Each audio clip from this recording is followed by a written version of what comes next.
opened up about his time in New England and his return to Carolina. He attributed his lack of success in those two stops to putting himself in bad situations. He also says he believes that there are not 32 quarterbacks better than him in the NFL. Shannon, will these comments help or hurt Cam's chances of getting signed by another team? Well, they're definitely not helping him, Skip, because he's blaming teams that gave him an opportunity. And, Skip, you know you're up against it. If you're a quarterback and you're not going to a team that you are familiar with, that you've played for their head coach or you played for the guy that's the offensive coordinator, you're up against it. Yep. Because now all of a sudden you're a free agent quarterback and you're going to the best situation of someone that's going to give you an opportunity to play. Now, remember, now you're home. You could have said, you know what, guys, I ain't ready to play. I'm not fully healthy. I'm not fully recovered. I'm going to take this year off to get fully healthy, and then I'll go somewhere. I have OTAs. I'll have mini camps, and then I'll have a full training camp to be in my best situation to give me the best chance to succeed. You can't ask for an opportunity, get granted this opportunity, don't succeed at the opportunity, and then say, well, I was set up for failure. That's what you did.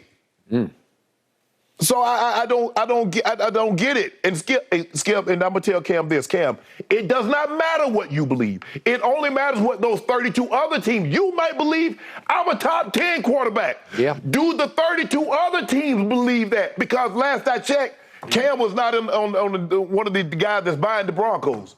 So unless you got a team and you can put yourself on that team, then it matters what you believe. Like, well, hell, I'm gonna play. I'm part owner. I'm gonna go play for the team. I don't think the NFL allow you to do that, but you get my point. Yeah. So for Cam, for what you think of yourself, it doesn't matter what you think. It only matters what these other teams think. So for me, Skip, look, Cam is running out because the last two times, Skip, he didn't look good. He didn't look good the last couple of years in Carolina. That's factual. I love it. I would love it if it was a situation when Cam won the MVP. In 2015, if the coordinator got a job somewhere else, and you know what, they were looking for a quarterback, he's like, you know what? I know a guy that's very familiar with my system. As a matter of fact, he won the MVP in my system. Yeah. Skip, you don't get no ideal situation like that when you're a quarterback very often. Nope. You take what you can get. You make the most of what you got.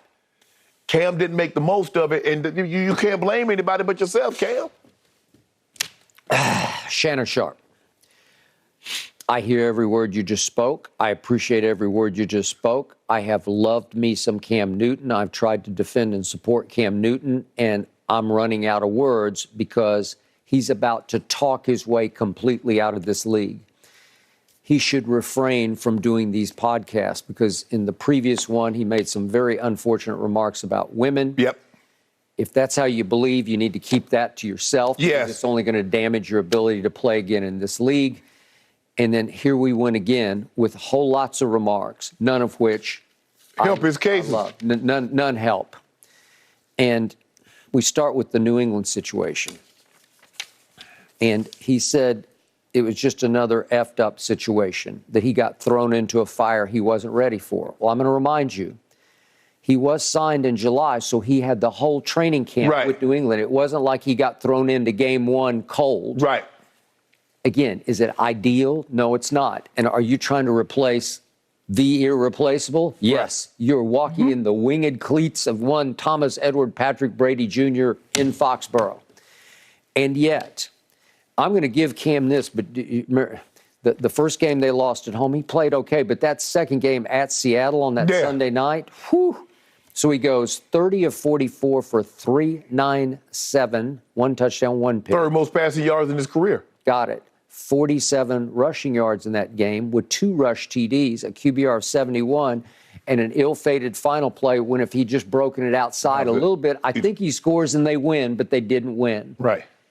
And then he began to fall back to earth, and you know and I know what started to happen, and he finishes the year 8 touchdowns to 10 interceptions. He did have 12 rush touchdowns, and he had some other moments. Yeah. Against Buffalo, he had moments, right? Yes.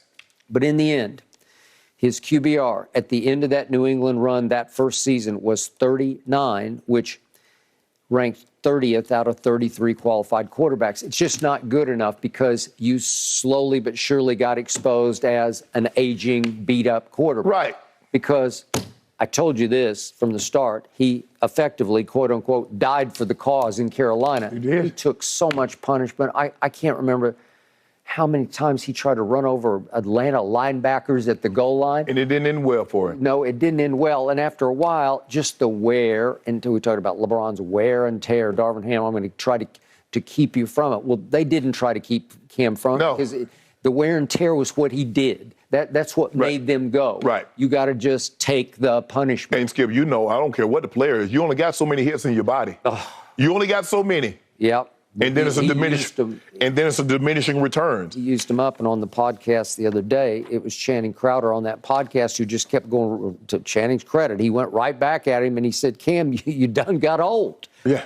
Well, yeah, because then last year in Carolina, he got off to a rip-roaring start. Right. And if you remember that first home game, he's got that big, 20, I've got it here somewhere. The 20-yard touchdown run? 26-yard touchdown run. I think we have that if we could see it. And then what happened? That was against Washington. Yeah. A game they ended up losing. But this looks like vintage, man. That's a little bit of acceleration and power. And yet, here he goes. Cam can't help being Cam, and he runs all the way to the midfield logo, and he's going to go, bam, Superman. Okay? It's great if you can continue to back that up. Right. But you know and I know he wasn't able to back it up, so he ended up starting 5 games and went 0-5. And he was 4 touchdowns to 5 interceptions. He did have 5 more rush touchdowns. But his total QBR in those 5 starts was 26, which didn't qualify, but would have been by far the worst in the league, okay? It's no good. Yeah. At what point in time, Skip, did we become do self-analysis and say, you know what? I ain't got it. Okay. I ain't got it. All right, so he goes on in the podcast, this latest one, and he starts talking about, I didn't have the supporting cast around me in Carolina. Nobody wants to hear it. Nobody cares. To your point, you got to go back to your old stomping grounds, and you got to go back into a system that you should have had some feel for. Skip, right? if you get remarried to the same lady, nobody's gonna feel sorry for you. You went back to that situation. Cam, you could have easily set your butt on the couch.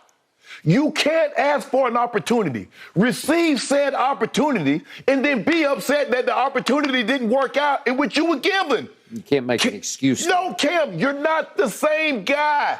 You're not. I don't care how many times you repeat it. I'm one of the best 32. You can say it till you're blue in the face. Cam, you're not the same guy.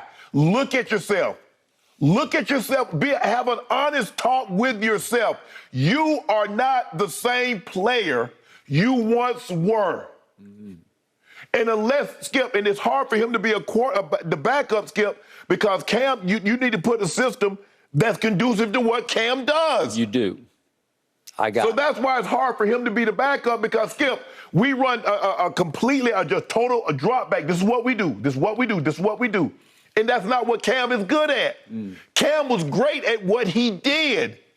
But if a team doesn't do what Cam does, you're not going to get the maximum. And even if they do it, he can't give you what he was good because he's old and he's taken a lot of punishment. Yep. And it's hard for athletes to understand that, Skip. We have a hard time dealing with our own mortality. It's the hardest thing. Tom Brady don't want to leave. Tom Brady knows what's on the other side, Skip. He does. He is dealing with his mortality, and he is staving it off because he doesn't want to have to experience it. Exactly. Yeah.